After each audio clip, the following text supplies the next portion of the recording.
Hello दोस्तों, एक बार फिर से वेलकम है इस चैनल पर आपका। आज एक विशेष सीरीज़ में आपके सामने लेकर आए हैं वीडियोस की, जो कि आज से शुरू हो रही है। और इस वीडियो सीरीज़ में या श्रृंखला में मेरी कोशिश होगी कि मैं आपको अंग्रेज़ी भाषा सिखा सकूं। और ये जो सिखाने का क्रम है, ये मैं सोचता हूं कि अगर आप 3 से 6 महीने तक मेरे साथ रहते हैं और इसमें दी हुई बातें जो मैं आपसे शेयर कर रहा हूं, इसको आप अपने साथ लेकर चलते हैं, तो मुझे लगता है कि 3 से 6 महीने के अंदर आपकी भाषा का स्तर बहुत ही अच्छा हो जाएगा। और अगर आप इसे नहीं जानते हैं बिल्कुल भी, तो आप पाएंगे कि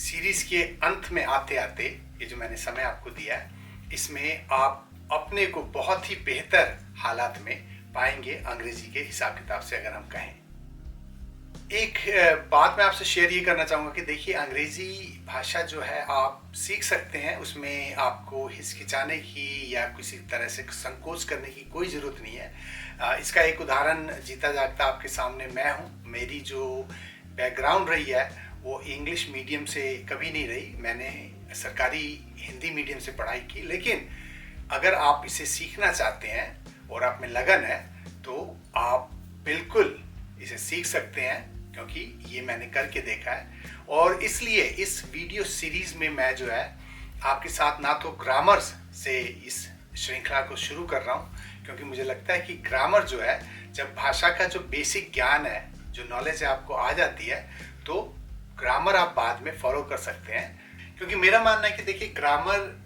एक साइकिल सीखने की तरह है।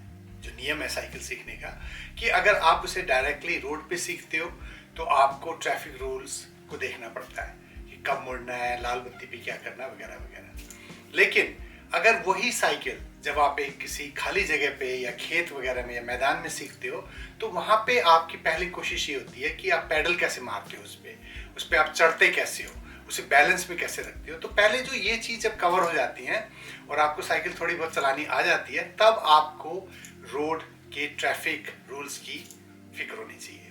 तो इसलिए ग्रामर को हम बाद में देखेंगे, पहले ये देखेंगे कि इस लैंग्वेज को बेसिकली पहले किस तरह से हम जान सकते हैं। ये हो गया। अच्छा, इस सीरीज को अगर आप फॉलो कर रहे हैं तो एक दो बात का जरूर ख्याल रखें कि पहली बात, आपको हर दिन, चाहे वो 10 मिनट हो, चाहे वो 15 मिनट हो, अगर ज़्यादा समय दे सके तो बहुत ही अच्छी बात है, कि आपको बोलने की प्रैक्टिस करनी है।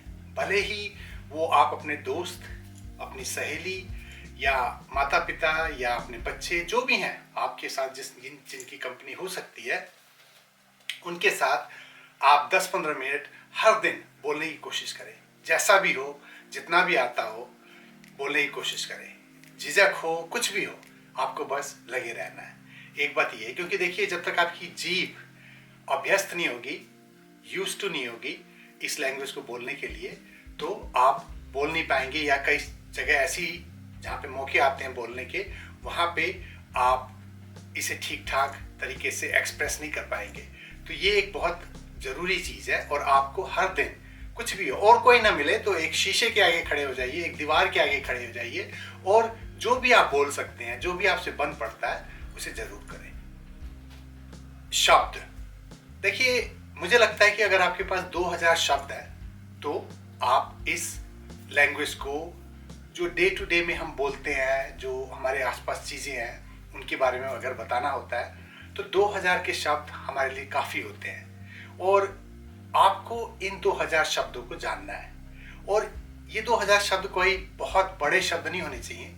आम तौर पे जो भी चीज़ें हमें दिखती हैं, चाहे वो टेबल हो, चाहे वो चेयर हो, चाहे वो वॉल हो, चाहे वो पिक्चर हो, तो ये जो 2000 शब्द हैं, इनमें से कई शब्द आपको पहले से भी मालूम होंगे। हमारे आसपास बिखरी हुई कई चीज़ें होती हैं, दिखती हुई कई चीज़ें होती हैं, जो कि हम अंग्रेजी में ही कहते हैं। क्योंकि एक तो ये अंग्रेजी भाषा जो है हिंदी में बहुत घुली हुई भी है कई जगहों पे, जैसे कि cup, plate, T, camera, internet.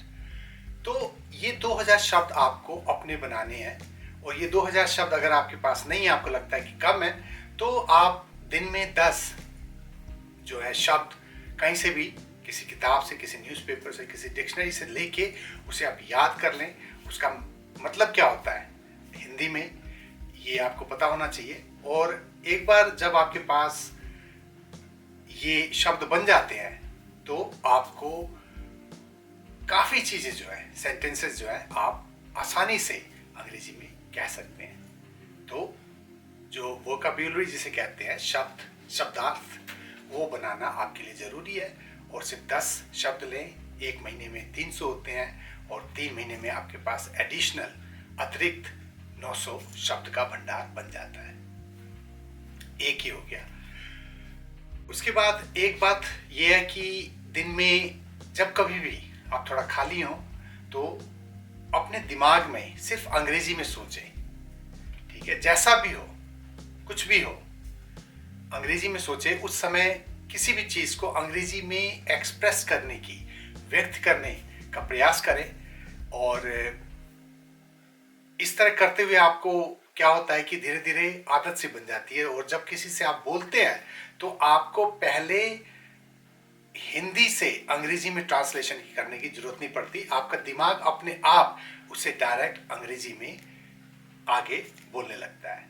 तो एक बात इसका भी ख्याल रखें।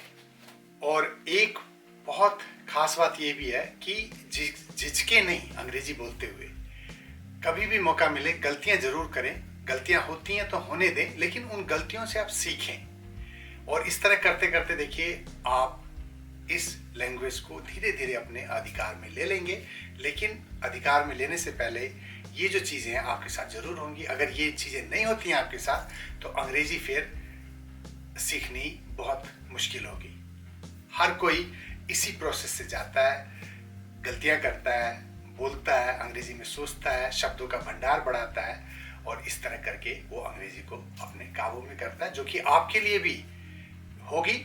लेकिन इन बातों पर आप एक बार अमल करके देखें। और ये जो वीडियो की श्रृंखला मैं आपके सामने लेकर आ रहा हूँ, इसे आप ज़्यादा नहीं 7 दिन का टाइम दें। अगर मैं 7 वीडियो डाल रहा हूँ 7 दिन में या 10 दिन में, जब भी टाइम मिलता है मुझे, तो 7 वीडियो को देख लें, ये और आने वाले 6, और फिर कंपेयर करें कि आपकी भाषा पहले से बेहतर हुई है या नहीं हुई है। जो कि मुझे लगता है कि जरूर उसमें इजाफा होगा, आपके कॉन्फिडेंस में इजाफा होगा। तो इस श्रृंखला को जरूर फॉलो करें। और अगर कोई आपके इच्छुक मित्र हैं या भाई बहन हैं या संगी साथी हैं तो उनको भी ये शेयर जरूर करें। तो आज के लिए इतना ही। चलिए आज से एक नई जर्नी पे चलते हैं जहाँ पर हम अंग्रेजी को सीखने की कोशिश करेंगे। तो आज के लिए इतना ही, फिर मिलते हैं